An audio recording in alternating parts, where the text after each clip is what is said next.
কেন রমাদান মাসে মানুষের আর্থিক অনুভূতি এতটাই গভীর হয়ে যায় যেন তারা ভিন্ন এক জগতে বসবাস করছে।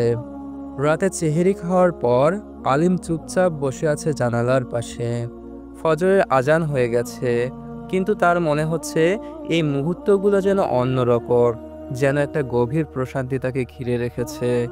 রমাদানের প্রথম দিন, সকাল হতে না হতেই শরীরটা একটু দুর্বল লাগছে, তবু মনটা অদ্ভুত রকমের শান্ত।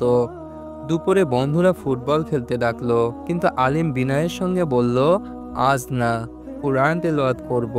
বন্ধুরা অবাক, সে যে সাধারণত খেলাধুলা করার জন্য পাগল। বিকেলে মসজিদে গিয়ে বসলো সে। চারপাশে অন্যরকম পরিবেশ, সবাই ধ্যানমগ্ন, কোরআন পড়ছে, কেউ চোখ বন্ধ করে দোয়া করছে। মনে হলো সে যেন দুনিয়ার কোলাহল ছেড়ে এক শান্তির রাজ্যে প্রবেশ করেছে।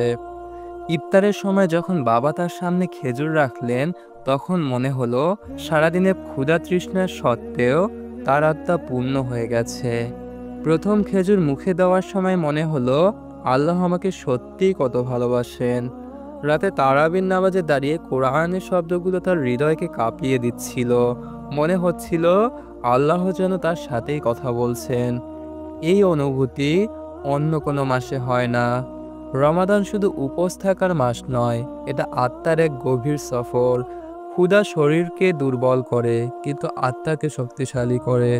আর সেই শক্তিতেই মানুষ বুঝতে পারে সে শুধু এই দুনিয়ার বাসিন্দা নয়, বরং সে এক অনন্ত জগতের পথিক।